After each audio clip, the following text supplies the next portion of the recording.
Pedro, what does it mean to be inducted into the Canadian Baseball Hall of Fame?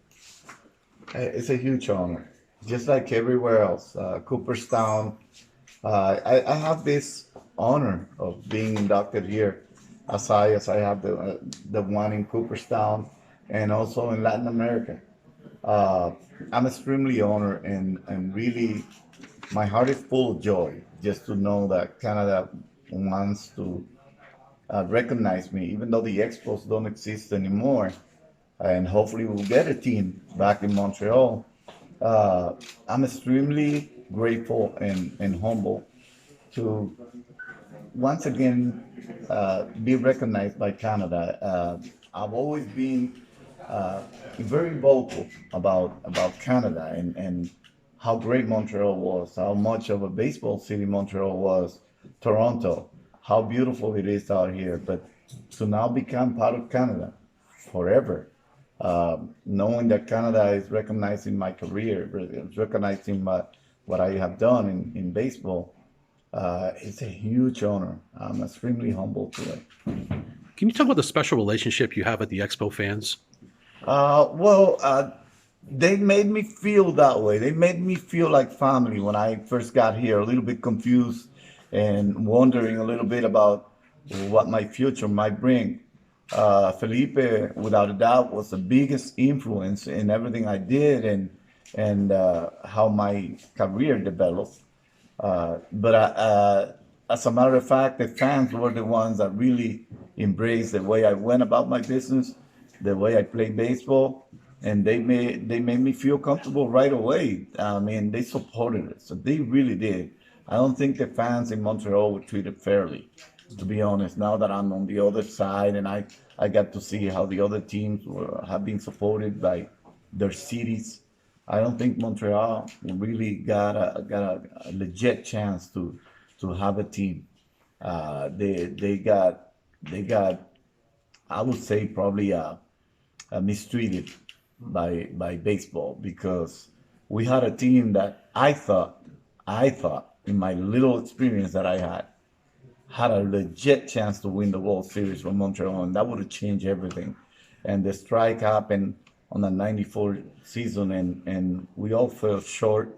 But I still feel like a champion, though, for Montreal, because I just don't feel like anybody was going to beat us. So even though we don't have the trophy to show for of 1994, I still feel like I was a National League champion. Rob Daniels for Barry 360. Keep it fun and light. What was your favorite stadium to pitch in and why throughout your big league career? Well, I really love pitching at Fenway. I love pitching in Seattle because I did so well in Seattle. Uh, I actually love pitching at Yankee Stadium, believe it or not. Yeah, that was one of your favorites. Yeah, because they really wanted to bring it to me, and I was so happy to bring it to them too. Yeah, the adrenaline rush for sure. Yes. Yeah, nice. A couple of years ago, in the Athletics, there was a report about the 25 worst trades in MLB history. Yours was number 5 or number 4, and they say it's still the worst trade that the Dodgers ever made. When you found out that you were going to Montreal, what was your first thoughts? Because you had been there a few times pitching against the Expos. Yeah, but I was a little bit confused, and rightfully so.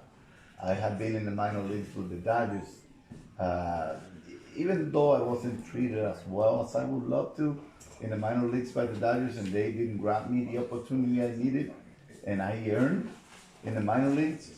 I was a little bit confused because all of my friends, all of the kids that I grew up with, coming from the Dominican, the guys that I grew up in baseball with, and I went through the minor leagues, were there in the big leagues. Guys like Pedro Martinez, Raul Mondesi, Rafi Bornigo, Henry Rodriguez, all Henry, Omar Dow.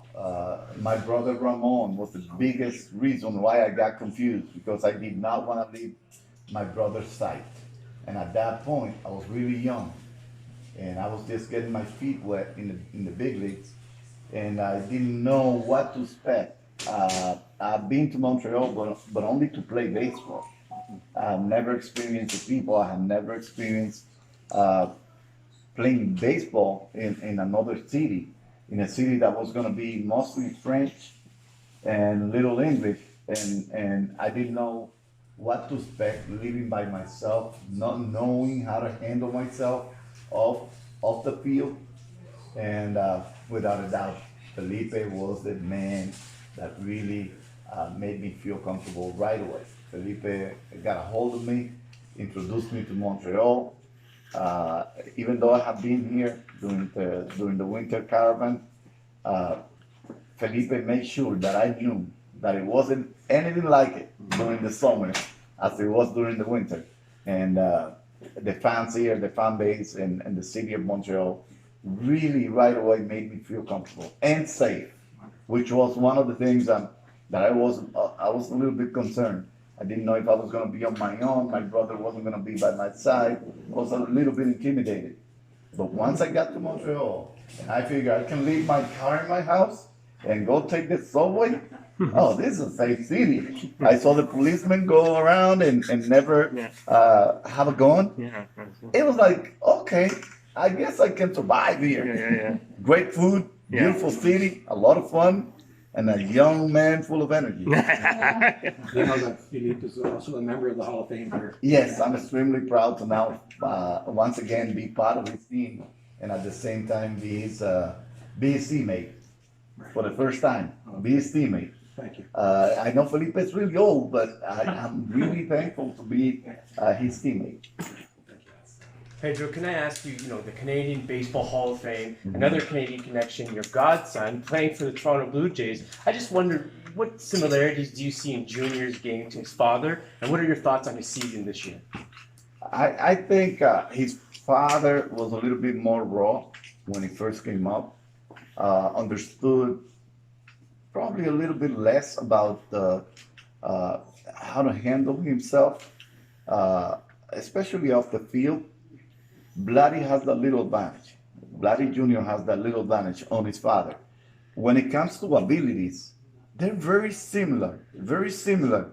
His father was a little bit more aggressive because he was a natural. He wasn't someone that was disciplined enough to learn the different things that we're able to teach the kids nowadays with more experience. His father has played a role for Vladdy Jr., where Vladdy Jr. can actually make his game a lot easier for himself. But his father did not have that opportunity to be taught at an early age how to become that player and what to do off and on the field. So Vladdy was more of a natural. My compadre was more of a natural. My godson is more polished than his father was. So that's why you see more discipline on the playing. Vladdy was known to hit bad pitches. Well, this one hits good pitches, bad pitches, but he takes the walks. The other one refused to take a walk because he could hit bad pitches. But they're very similar. They perform at the same level pretty much. I'm extremely happy to not only have had Vladdy Sr., my teammate, and my colleague in the Hall of Fame, but also have my godson, who's already a Canadian Hall of Fame. If he continues to put up the numbers he's putting up, I think he's going to be a Canadian Hall of Fame already. So I'm hoping to get them both in the same boat. Vladdy Sr. actually said that you took him in Montreal when he first arrived. Tell us about that dynamic. Well, Vladdy was a young man that pretty much was going through exactly what I was going through. I wanted to be that big brother that took care of him. Vladdy didn't know how to suit up, and those were rules that we had in the team. Vladdy needed to suit up. He needed to have someone order food for him. Vladdy needed to learn his way around. And I was more than happy to do that. And I had enough space in my apartment to actually give him a room, keep him safe, introduce him to the city, introduce him to the whereabouts and the daily things that we have to do, like go to the bank, set up bank accounts and all that. Vladdy was short in Spanish, imagine in English or French. So I had to do all those things for Vladdy. I had to order his food pretty much every day, figure out what he wanted to eat, and take him out for lunch, dinner, and breakfast. and also drive him to the field, take him by the subway. So I was taking care of a little brother, and I'm glad I was able to do that. So he granted me the honor to be his son's godfather.